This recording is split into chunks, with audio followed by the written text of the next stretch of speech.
Hello, everyone, and welcome to our ISTELibrarian Network Professional Learning Evening. I'm so excited to be here with these amazing teacher librarians. Josh Stumpenhorst will join us later, but I want to point out to everyone at the onset that normally I am the token Canadian on panel or on the executive board, and today there are 3 other Canadians on panel, so woohoo, Canada. For those of you that don't know me, my name is Jennifer Casa-Todd. I am one of the professional learning board members for the ISTELibrarian Network and your host for tonight's webinar. Thank you so much for joining our panel on creativity in the learning commons. The ISTELibrarians Network is proud to be hosting this free webinar. Our mission is to promote librarians as leaders and champions of technology, educational technology, and digital literacy. Our key mission is to provide a professional learning community where librarians can leverage technology, knowledge, and expertise to improve school library programs, increase access to information, and foster strong teaching and learning environments in a connected world. So I am going to allow our guests to introduce themselves. I'm very excited that they're here. They have certainly lots to share. So who would like to start? Go ahead, Diana. Thanks, Jen. Hi, everybody. My name is Diana Maliszewski. I am the teacher librarian at Agnes MacPhail Public School in the Toronto District School Board. For 12 years, I was the editor-in-chief of the Teaching Librarian, which is the official publication of the Ontario School Library Association, award-winning publication. And in 2008, I was actually selected to be Canada's Teacher Librarian of the Year from the Follett International Teacher Librarian Award from the Canadian Association of School Libraries. I've been a teacher librarian for my entire career, which is 23 years and counting, and I still love it, and it is still as exciting and wonderful a job as it was when I first started.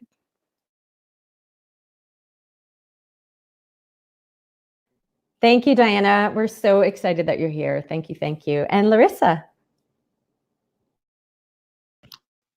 Unmuting. Hi, my name is Larissa Aradj. I am a brand spanking new teacher librarian. So I don't even know why I'm here, but I'm going to try my best. I've been a teacher librarian since last February when I got back from my maternity leave for my second son. So I teach in Toronto, Ontario, right in the heart of downtown at a French immersion school. And my library is part-time, so I do a half-time library, and then I teach K to 3 science, and then 4 to 6, grade 4 to 6 media literacy. So I'm really excited to be here, and I can't wait to learn from everyone on the panel too, and share some of the things I'm doing as a brand new teacher librarian. Thanks for having me.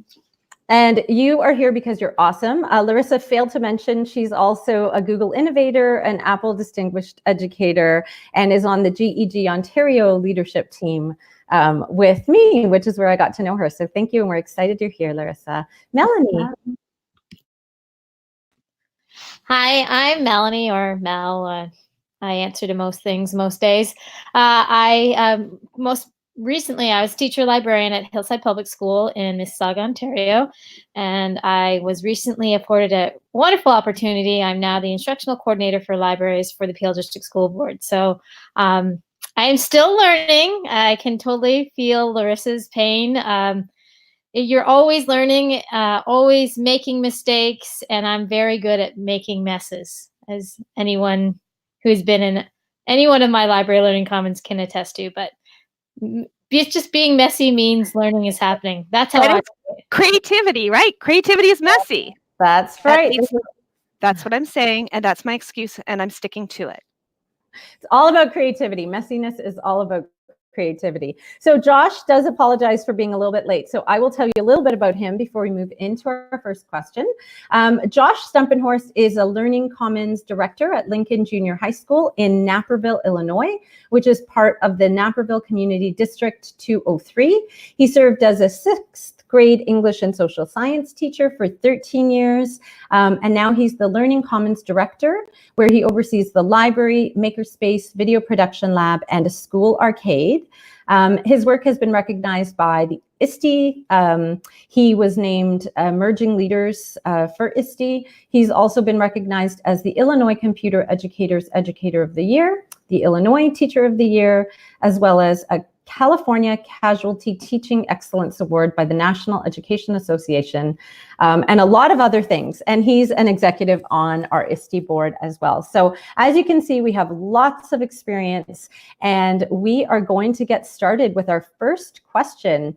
The first question is, what role does creativity play in your planning and teaching? And how might the teacher librarian role foster creativity more than any other role? And I will try, I'm not very good at multitasking, but I'm certainly going to try to send out these questions as well. For those of you who've never tuned into one of our webinars, just a reminder that we will be having this discussion here, but we would love for you to participate. You can participate in one of two ways. You can use the YouTube chat, which is found directly beside the video that you're viewing right now, to ask questions or share some of the great things that you're doing. You can also use the hashtag ISTELib, ISTELIB, to contribute on Twitter. And hopefully some of our other board members will also be on the Twitter to bring back questions. And if not, please know that we will spend the week responding to you as well. So who would like to get started with the first question? What role does creativity play in your planning and teaching? Thanks, Jen. Creativity does play a major role in my planning and teaching. Like many teacher librarians and school library professionals in Ontario, not many of us are full-time. So like Larissa, my position is a half media literacy and half library with a half cert and another half there. It doesn't add up, but I'm not teaching math, so I don't have to worry about that. One of the exciting things, though, is that as a library and a media teacher, I'm not as constrained by the curriculum as, say, a regular classroom teacher is. I tend not to repeat, actually, any of the major units that I teach, which is both a blessing and a curse, because sometimes after we've had a very successful unit, one year we ran our own restaurants. And the parents who were helping said, this is great. And all the things that we've learned from this, we can apply next year. And I said, well, actually, we're not going to do it next year. We're going to do something else, because it's nice to take new adventures, to be able to try new things, kind of that Miss Frizzle, get messy and make mistakes. As a teacher librarian, you've got the most well-equipped classroom in the whole school. So it's really a pleasure to be able to find innovative and new and fun ways of approaching some of the ideas and the learning skills, because oftentimes it's more about I need to teach about collaboration and initiative and responsibility, more so than specific expectations defined by the curriculum. And when I'm working with different teachers, that gives me the opportunity to teach specific curriculum, but each year is always different. So I think I'm really lucky to be a teacher librarian, because it feeds my creativity, and I don't have to, oh, well, I'm teaching grade 2 probability again. Let's see how I can do that. Back to you, Jen. I think Mel was going to jump in. Thank you, Diana. But you raised so many good points. And as a teacher librarian in a high school myself, I agree, like we have that flexibility to be able to try that new idea and find someone who's going to take that risk with us. Mel, go ahead. I was just going to add on to Diana's point, is a very important one, is in the library, Learning Commons, where this is a space for discovery, exploration, innovation. We have that flexibility and creativity. This is where our kids come to have that voice and choice, and all those resources are around them. And it's really awesome for us to develop that maker mindset or that maker culture. And it's really, really important, I think, as far as creativity goes, that we establish that culture over curriculum. One of my first principles, had the luxury of teaching. My first 2 years of teaching were in New Zealand. At the time, I couldn't get a job in Ontario, but I remember my first principal saying that the curriculum is the easy part of teaching, because the curriculum will always be there. And that what was the hard part is building those relationships with our students He said, because if you don't build those relationships with your students, or that mindset or that culture and that love of learning, you'll never get to the curriculum. And I think that was the most important part. So just having that, creating that space that encourages innovation, creativity, no matter what that happens, and that flexibility, that it's just so important.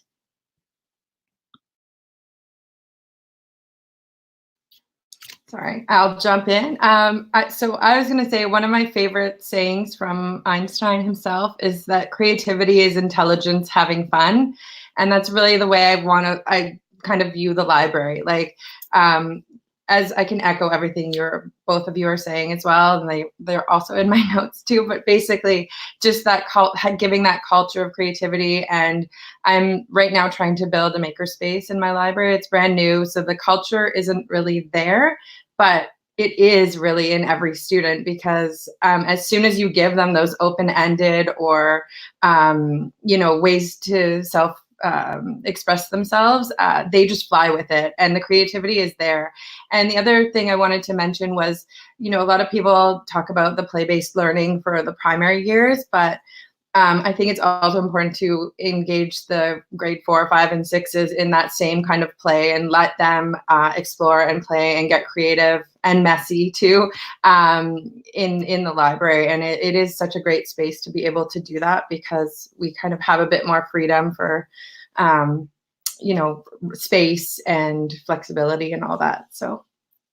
Well, and certainly I know Josh, when he gets here, will speak to this as well. But even in high school, I mean, we should not stop playing when they get to grade 8.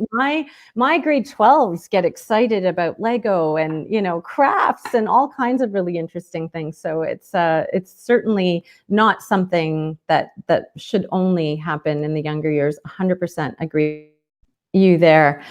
So let's move on to our second question.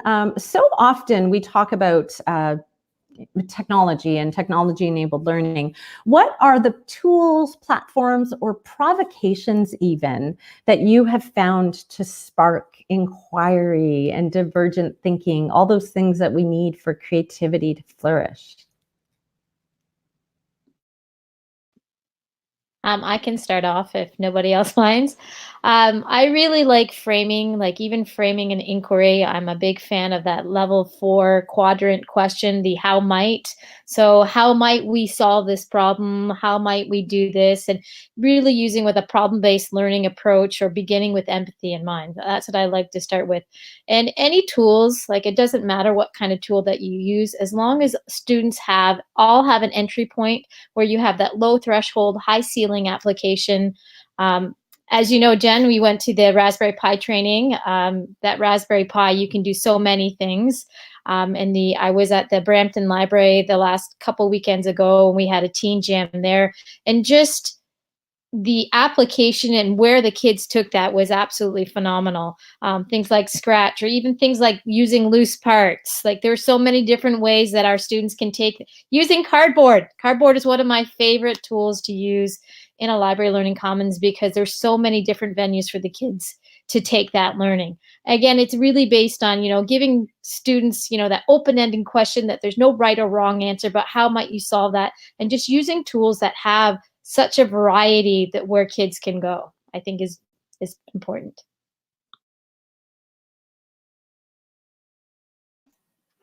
I can jump in right now because I've also promised one of my students that I would give a shout out to him. I asked for his permission. He's very excited because now he believes he will be YouTube famous because when we talk about tools and platforms and provocations, it's funny that you said that, Jen, because I just did my recent blog post on 4 learning provocations, but some of our provocations can be as simple as attendance. Like we all have to do attendance, right? But you could do reading out the names, and they say here, but why not do a sentence starter? And the kid whose name begins with the attendance has to finish the sentence. And I started. And then Jalal, who is grade 4 student at Agnes McPhail Public School, thank you, Jalal, because he was the one who had his voice honored. And he suggested, Miss Molly, here's a good sentence starter. Instead of saying, Jalal is or Jalal wishes, let's do this one. Jalal is not. Whoa! And then that spurred the creativity of another kid who said, okay, I got one. Next week when you do attendance, let's do does not. So then there's no wrong answer. And attendance is a lot more interesting to take when you're actually making, because it didn't have to be true, but it was really interesting to see how those students answered attendance in creative ways. So the tools and the platforms and the provocations can be super exciting. They can be high tech, or they can be just typical tools that we use every day, like taking attendance. That's very true. I actually do a similar thing, but more to check in on well-being. So instead of giving me here or EC or whatever, they'll just give me a number between 1 and 10, how they're feeling that day. So then it kind of, I can have a little check-in quickly when I'm doing attendance. So that's just a little snippet. But to add to my part of that question, I wanted to introduce, I don't know, maybe it's not new to some people, but to me it was a new card game called Mock-Ups. Has anybody ever seen this? So basically it's a way to provoke creative thinking and design thinking kind of with there's 3 different cards. So you've got your user, your need, and then your constraint, and just a whole pack of them. And so the kids, when they play it, like for example, this one's middle school, middle schoolers, a way to build a home, and easy to clean. So they've got their kind of 3 things, and then I give them about 10 minutes to kind of build a little mock-up of what they're going to do with those 3 cards. So I just thought that was a fun thing to kind of show, so you can buy or even make your own cards, I guess, with the user, the need, and the constraint, and the conversations I hear them having and the amount of creativity that they've got when they're playing this game is just amazing. That's awesome, Larissa. I've never seen that. So if you could tweet out a picture and use the hashtag, we'd love to hear that. And Josh, I know you've had issues. Do you want to say hello? We're on question 2, talking about platforms and creativity. If you wanted to answer that, but certainly jump in and say hi. Yeah, hi. Good evening, everybody. I apologize. I'm in a parking lot. We'll leave it at that for right now. So yeah, creativity platforms. For me, anything creative. The space that we have. I work with 6th grade, 7th grade, and 8th graders. A lot of people ask about creativity, what role it plays, and how you can teach it. And one of the things I just love doing is just seeing what the kids come up with. I find that the less structure I have, the more creativity that comes out. And so I think I'm very fortunate in my role. I don't have a curriculum to follow. I don't have that accountability piece of, the ELA or the science or anything.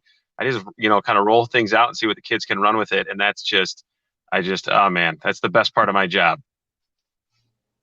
Agreed. And look at how creative you're being by joining us in the parking lot. I'm getting a lot of weird looks from people walking by. I'm going to be honest with you.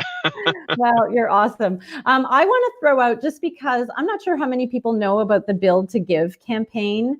We're talking about tools and platforms, but we just, my students in our tech class created a Lego table for the library. We often get them to build. They've built a chess table for us. And now they've built a Lego table, and Lego is actually matching, I guess, and donating to families in need if you build ornaments using Lego and use the hashtag Build to Give.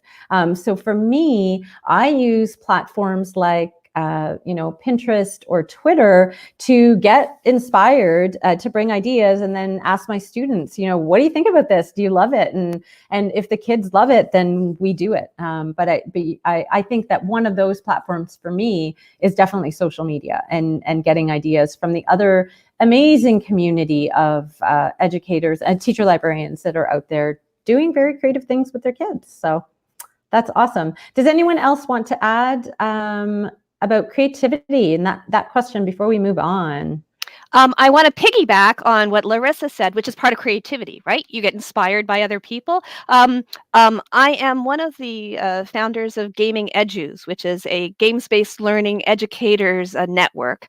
And one of the things, other than Minecraft, which many people know about, but there's a great board game called Imagine, which I will also tweet out. I promise you, Jen, where they have these sort of iconic kind of shapes and images, and you have to kind of be able to explain a concept using only these translucent, transparent cards.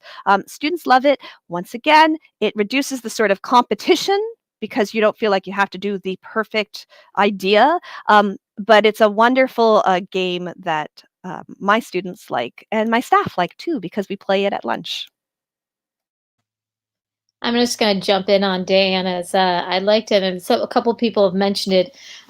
Constraints in learning and constraints in creativity. Sometimes when we put constraints, when we give students materials, that actually boosts their creativity because they have to solve problems in different ways. So one of my favorite strategies that I got from another teacher on Twitter is the 5x5 strategy. So given that students have 5 items and 5 of each item, what can they make with that? And they're only allowed to use that. Or sometimes I do the 5, 4, 3, 2, 1. And just putting those constraints on learning sometimes can really boost their creativity in ways that if we had given them free access to materials, wouldn't. Lost my mic. That is a very, very good point. Do any of you have, I know you have like a word working studio, Josh, when we talk about tools and platforms, I know you were playing with a new tool. Is there anything that you have found students really, really gravitate towards? It's a long list of things that kids gravitate towards. So in our district, what I started actually about 4 weeks ago, I'm piloting a course, a makerspace course in our library for 6th graders and 7th graders, because like in the elementary, the library is a special, so they kind of get that dedicated time. And so on our makerspace course, 6th graders need a little more hand-holding. So, I do some specific lessons, but the 7th graders come in and everything they do is based on their passion, their interest, or creativity. And so some of the things that have been really, really popular lately is t-shirt design. We have kids that come and use our silhouette vinyl cutter. They're making their own custom t-shirts. And the laser cutter is it's cool. It's lasers, it's you bring lasers into the mix and the 3D printers are old news. So we've got these girls right now, these 2 girls that have been working on laser cutting ornaments, coasters, boxes, working on the math dimensions, because I get a lot of math teachers that put their nose up at what I do. We just play with toys. And I'm like, listen, we're doing so much math here. You don't even know it. And the kids don't even realize it sometimes. So to say that there's one thing my kids gravitate towards, I don't think I could say it, because there's so many different things that kids want to do. And I just love being able, I look at it, I'm just setting the table. And they just run with it, and we see where we can go with it. But the 2 in particular, the t-shirt and the laser, they're hot right now, literally. Thank you. Awesome. All right. What do you think, friends? We're a bit ahead of schedule, so lots of sharing going to happen next. Question number 3 is the idea of the environment being the 3rd teacher. I know that's a theory in education. Many of us may have heard about that. I know in Ontario, there was a whole ministry pamphlet on the 3rd teacher. But what are some of the choices that you have made in your space, in the environment itself, which you believe have fostered creativity? Who wants to start? I'll jump in on that if that's all right. So my district 2-3 years ago started physically renovating every single library space in the district, every elementary, every junior high, and every high school. And this is year 4 for me. And the first year I had the old school, as I like to say, space.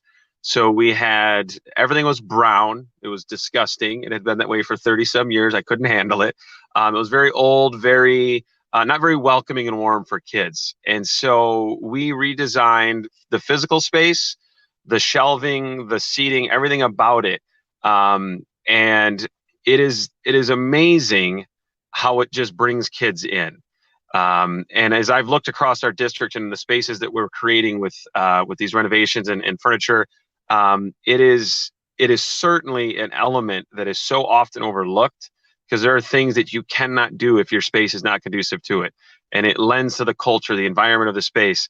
We had some folks, believe it or not, from Lego, from Denmark, in our space today, and they're like, "This just feels like a coffee shop, like a place I want to come and hang out." And it's so true.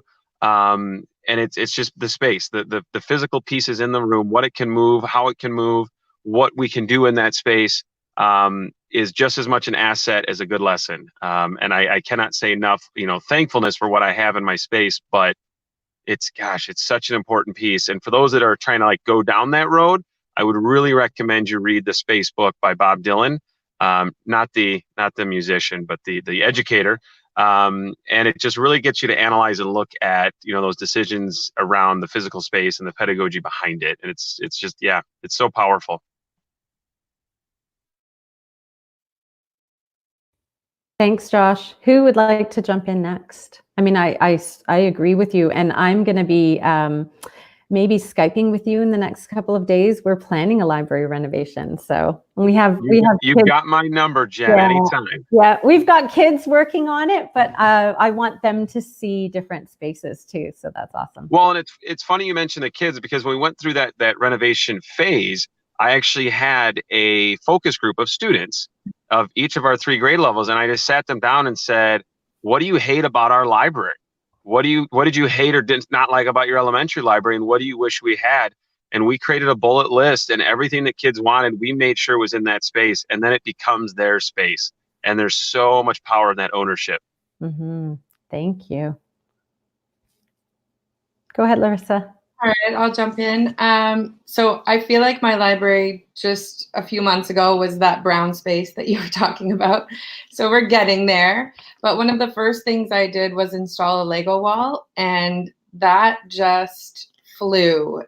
So, I mean, there's so many things you can do with it. And because I teach science too, we were doing forces. So some marble runs with gravity and talking about that kind of thing, and just creating scenes. And actually today I took Lego plates, and we're having a winter concert next week. So we took the big plates and we did all different kind of symbols for each different celebration that's going to be highlighted at our concert. And so we'll somehow be hanging those up in the gym. So just the whole idea of having like a vertical space to kind of use, as opposed to just always being on desks too. I think that for the kids it's new, and they love that.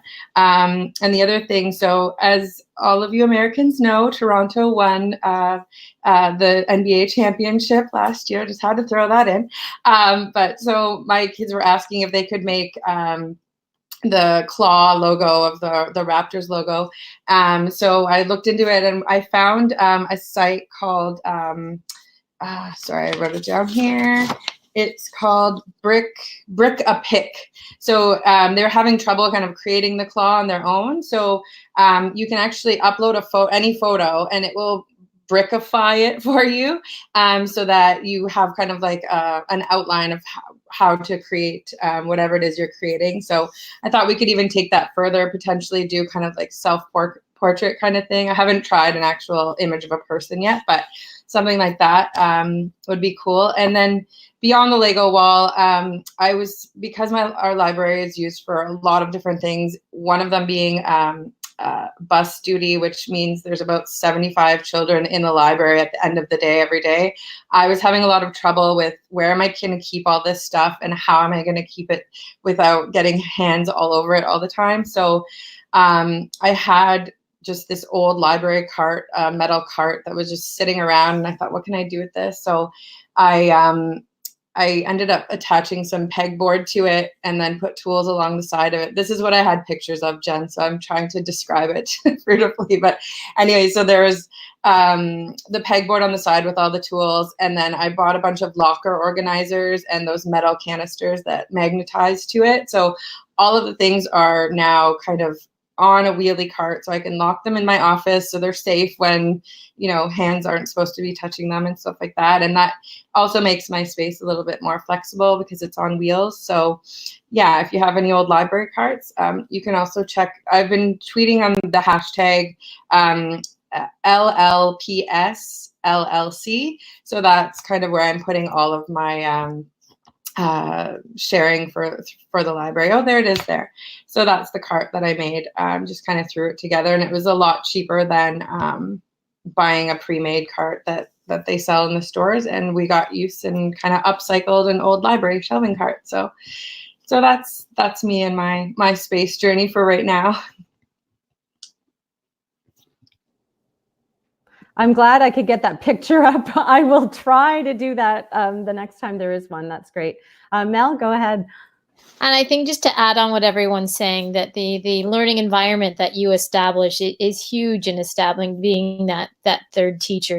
Part of my new role is, in fact, like Josh said, going around to different learning commons in our board and helping them to revision their spaces. Is it simple as something as simply putting wheels on your tables, so that if you have, multiple classes coming in at once in the blink of an eye, there you go, you can push the tables off to the side, putting some of your mobile carts, and thinking about, I think a huge one for us was how are you showcasing the learning that's happening in the learning commons, and how are the materials accessible for students? Because if the materials aren't easily accessible for students, like I said, I believe that a makerspace should be every space, and you should not only have access to materials during certain times. Students should have access to those learning materials any times that they need them. So having them out on display shows that you value the learning. And what else about bringing our students together and afford opportunities for mentorship? If learning really is at the forefront of learning, kids need to see what other kids are doing so that they can spark that inquiry. So that's another reason why any library learning commons I've been in has always been a tad on the messy side, because I always wanted to have people coming in. And I remember the biggest compliment I ever had was from someone coming in, and they would look around and they say, "There's a lot of learning happening here." And I thought, how amazing is that? And that's the ultimate goal for anyone, just to come in and to say, "Hey, there's learning happening." I agree with what Mel said, especially because I am along the messy line or continuum of teacher librarian. At the risk of using a sort of a heteronormative analogy, I wanted to kind of frame the way my third teacher environment works as something old, something new, something borrowed, and something blue. The old stuff is that sometimes you can find great things like the leather couch that my neighbor was going to throw out, and one of my wonderful teachers brought his truck over and brought it to school so that they have that comfortable seating. So that's sort of the old. The new was a little bit of the flexible seating that we were able to get. Scholastic sells those like wobbly chairs, the flexible seating, and I've gotten some other ones from other companies, which I will tweet out, I promise, Jen. And those things have been used from everything from, and I think, Jen, you do have a picture of this. The students have turned them into musical instruments. They've turned them into weightlifting materials. They've turned them into slides, and they've turned them into like TV screens.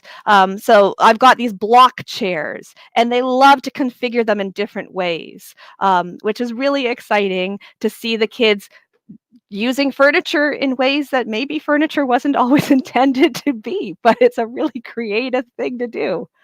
And yep, there we go. Jen's found it. So these are my block chairs, and there's a couple of students doing things that probably weren't intended to be done with these furniture pieces. But you know what? They're really creative. In fact, just today I had kindergartens creating an obstacle course with the chairs. Safety, of course.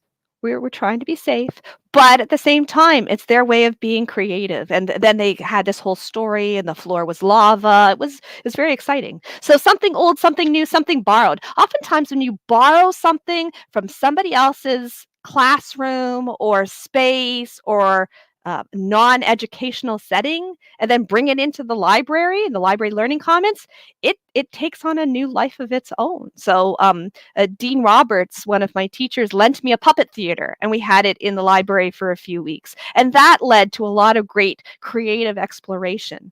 And as for the blue, I kind of cheated, and I thought that Ernie's cage. Ernie is our pet skinny pig, and a skinny pig is a hairless guinea pig. So you get away with the worrying about fur and pets and things like that. He's hairless. I will once again tweet some pictures of Ernie. And he is also an inspiration for creativity. So Diana Lung's class is working on how will Ernie be ready for the winter. Sonia Singh's class is doing a social justice. Does he have enough space? And do skinny pigs in pet stores have the same amount of space that he needs to be happy? Other classes are creating toys for him so that he won't be bored.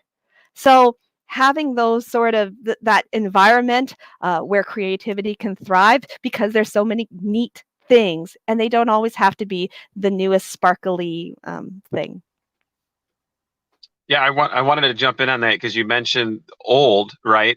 And one of the coolest things we did last year is we got our old card catalog cabinet, and I thought, I'm not throwing this out.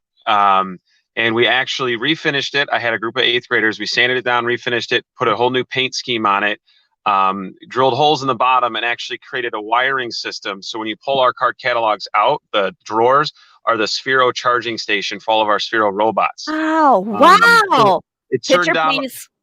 I'm going to tweet out when I get into a computer, not in a car in a parking lot. I'm going to tweet all these pictures out. And then the other old thing we did is we had a refrigerator that was from, oh, goodness knows when. It was an old, like, I think it could have survived a nuclear blast, one of those big doors. So we took the door off of it, gutted the whole thing and mounted it on the wall, repainted it. And now kids can post fan art from books they're reading, whatever, on it. And it just looks like a refrigerator. It's quite amusing because kids always walk up to it and they want to open the refrigerator. And even though I've bolted it to the wall. And then Larissa mentioned that block with the Raptors logo. And we have a Rubik's Cube wall. So there's a company, it's called You Can Do the Cube or You and the Cube, and I will tweet that out as well. Are you showing a Rubik's Cube wall? Oh, you're showing, yeah. So we have 250 Rubik's Cubes, and the kids can actually make mosaics. So we have Abraham Lincoln. Every month or so we change it, and the kids just, they have a blast with it. We put it on a case on the wall. We did one of our principal, and he didn't know it. So he walked in the library one day, and he's like, wait a minute. That looks like me over there. I'm like, yeah, it is you. And the kids it's just cool because it's another thing that they can put on the wall that they own. They can be creative about it. And I can feel dumb because I cannot do a Rubik's Cube to save my life. That's awesome. Do you own the Rubik's Cubes or did you borrow them? Is that what the program was? The program through the website, you can loan them for free. All you have to do is pay shipping. I wrote a grant to my home and school so that we could own our own. So we bought ours, 250 of them. And it's cool because we own them because then we can constantly redo it. And it's just a fixture in our library now. The kids really like it. And we do have a Canadian equivalent, Jen. Actually, one of my close friends from Maker Festival Toronto is the Canadian contact for that. So once again, I'll tweet that out as well too. And they have a loaning program so that you don't have to necessarily buy, but you can loan from them. And they do talk about the Mosaic project, which is fantastic. Yeah, it's so cool. The kids love it. It's great. So friends, if you haven't noticed so far, whether you are watching live or you're watching the webinar, there is going to be a lot of great great sharing. Please do use the hashtag ISTELib to share some of your own picks and ideas. We would love to see what you're up to as well. We were talking about the space, and it's so interesting to me because we're looking at a library renovation. I asked the kids, what would you do differently? And they said, Miss, we love it here. And I was like, oh, that's so beautiful. But for us, what seems to really, the kids really seem to gravitate towards games. We've brought in all kinds of games. And as I said, our instructional tech class built us a huge chessboard. And we just got the big jumbo chessboard pieces, and there is not a minute that goes by without kids playing chess and, you know, gravitating, you know, gathered around it and watching this chess game happen. So that there are just so many possibilities when you have like an open fluid space, aren't there? Anyone else before we move on to the next question? All right, so question number 4 is, and we kind of maybe touched on this a little bit, but maybe not. What is one lesson you have co-planned or co-taught which really brought out creativity in your students? Tell us about it. And we've already had an inkling of some of this. Who wants to start? I can start. Two of, I think, the most memorable for me, I'll just briefly describe two. In Ontario, we have this program called the Forest of Reading program, where it's based on students are encouraged to read 10 books at different age groupings, all written by Canadian authors, and then they vote on their favorite. So a favorite thing for myself to do in our school was to use these books as text and turn them into maker experiences. So one of them that we looked at was The Secret Path by Gord Downey. And that was amazing too, because he's got the video and we can take our students through, and there were so many layers that we went through the text. But at the end, so we were looking at it through a media literacy lens, and taking a look at lyrics and what words mean. So we actually cut up, so students could choose an image that really spoke to them from the book, and then we cut up the lyrics. So for those of you that don't know, The Secret Path is a book about reconciliation with our Indigenous peoples, and the experience that one boy went through. And unfortunately, his story wasn't a happy one, but we had our students really analyze that topic, and then they would take we'd cut up all the lyrics and put all the words in a piece of paper. And based on that image and the lyrics that went to, the students had to choose, reconfigure a sentence, what they thought the picture was saying or what it was conveying.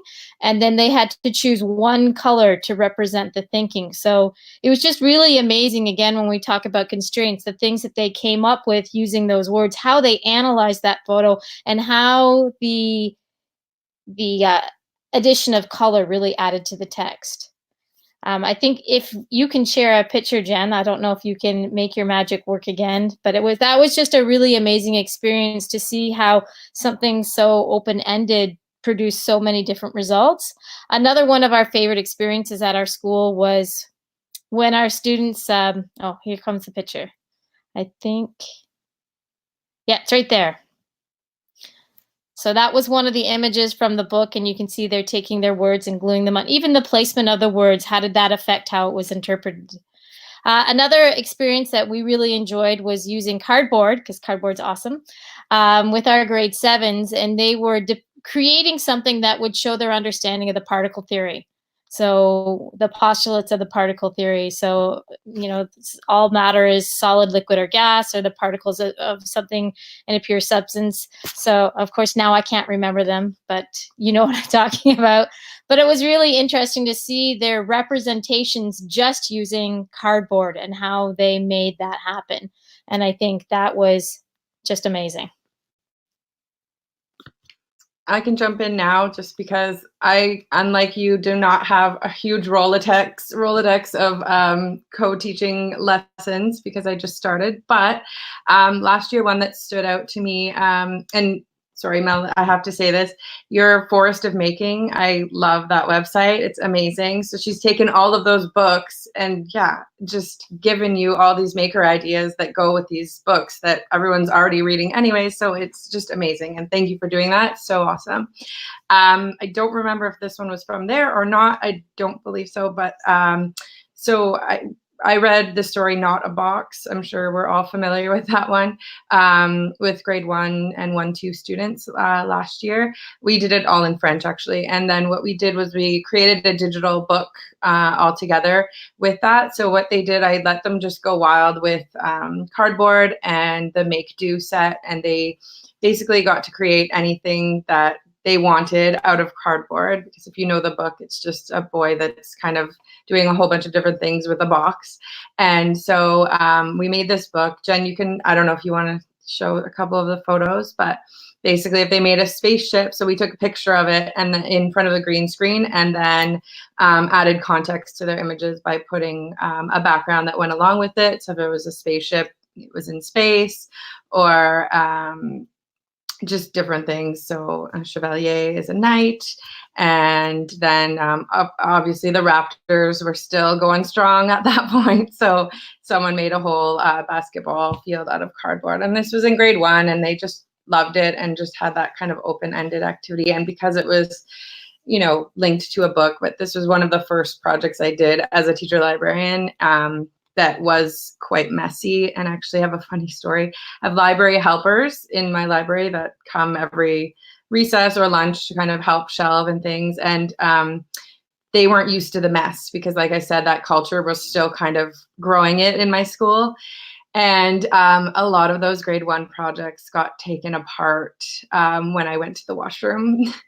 And so luckily I'd already taken pictures of them in front of the green screen, but yeah, so I'm trying to, trying to grow that culture of, you know, it's messy and it's okay to be messy. And these are kids' projects, so don't take them apart. Anyway, so that was just a little tidbit. But anyway, the book was completed and the parents loved it, students loved it. And I'm just excited to continue with different projects like that, and sharing with other teachers too is wonderful. So. All right. Yeah, I Larissa, I can relate to that. Oh my gosh, the number of times that my principal walk in and say, "Do you need the custodians to come in here and clean this room up?" I'm like, no, we're good. Go away. Keep walking. We do a battle bots with Spheros every year, and it's just a hot mess. There's Solo cups, cardboard, duct tape all over the place. But one lesson that I really, really enjoyed is for the first year or 2 of my role, I was trying to show value in what I did in connecting with teachers, especially outside of the ELA curriculum. I think traditionally the English teachers, ELA, whatever you want to say, see that natural connection with us in our roles in the library. But outside of that, I think, at least in my space, I was trying to show math teachers, I can help you. Science teachers, I can be here for you. And the science teachers last year, I'm sure a lot of people are familiar with the egg drop activity, where the kids design a package or whatever, and they, you know, launch it off a ladder. And so what we did is we tried last year, what really well is we took Sphero robots, which if you've ever worked with those, have a lot of pretty sophisticated sensors in it. So the kids designed their packages to slow the descent of the robot. And so we wrote a code that measured the speed of the descent. So when we launched the robots, we started the program and it actually physically read out the speed that their robots, that they fell. And so their grade was based on how slow they were able to, you know, make that descent. They were a little disappointed they couldn't see, you know, eggs splatting on the pavement or anything like that, but it gave them real raw numbers that they could work with and the sensor information. And again, it was just a good thing for me to show the science teachers that, hey, these aren't just rolling balls that are toys for kids to play with. They do have some value. And so that was a really good one. And then it's just that slow kind of one step at a time, then the other teachers start talking, oh, well, maybe the library can help me as well. So anytime I can do that. So it's nice because now I'm at the point where people come to me. Hey, Josh, we want to do this. Can we come here? I had a science teacher email me today. They're doing something with wind energy. So they want to get a wind tunnel built in the library and test wind cars. And I'm like, yes, when can we do it? Let's make a mess and get it done. Awesome. And I think you're so right. When you establish that relationship with teachers and they realize the value that you can add to their program, I always call it the power of co. It's, you know, working with someone else and, you know, having that extra set of eyes and that extra set of hands and the extra brain to think about what could work well and what isn't working well and what can we do differently. So that's awesome. Diana, do you want to jump in with your idea? Sure, as long as you promise to pull up the outrageous image that I created for you. So as I mentioned earlier in this broadcast, I don't repeat my major mega media units. I like to think of new ones every year. I like to get inspired by my students to think of new ones every year. And last year, my mega major media unit was about hair.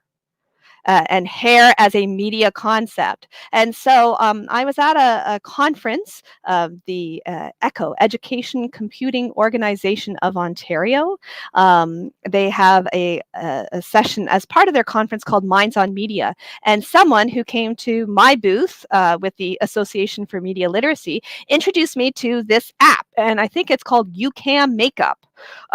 Which is a free app. It's not an educational app, but boy, did we use it for creativity and education, because you can alter your hair.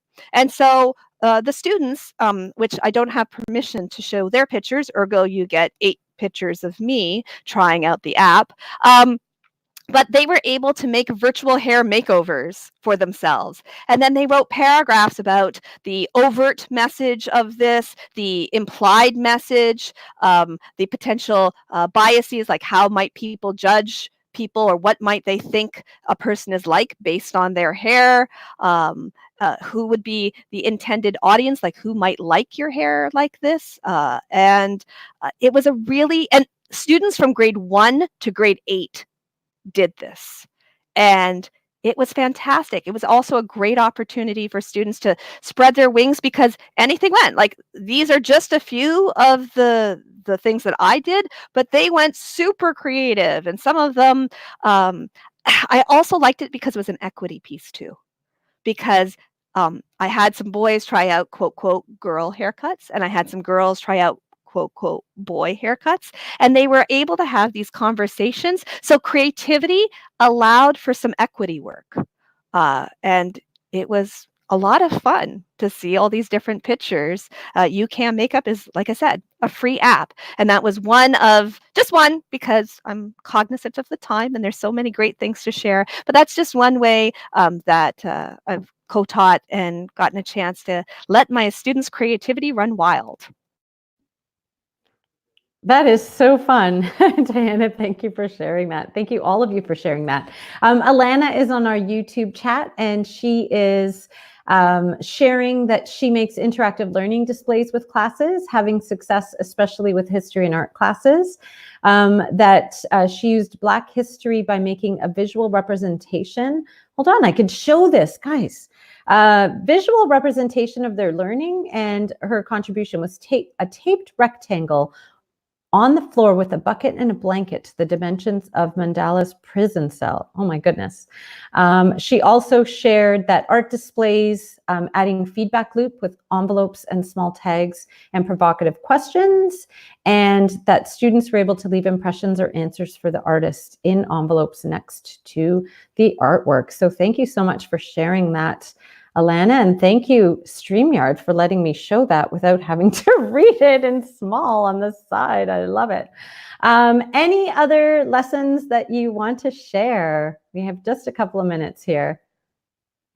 I guess I could share mine from in a high school. So this year I worked with 3 different geography classes, and we sort of took back the Amazing Race theme, and the students, because they had to do research on a city in Canada, what they did was create an Amazing Race style game, but a virtual game. So they incorporated, some of them did the Google Tour Builder or the 3D stuff. They used Kahoots, they had puzzles, they had all kinds of really interesting ways to demonstrate their learning and be able to teach it. So we used the design thinking process. The geography teachers couldn't believe how we were able to build in so many of the curriculum links in this one game, and the kids had never done that before. So lots of peer editing and feedback and restart prototyping and restarting, but the students definitely were able to use their creativity and lots of other skills in that particular lesson.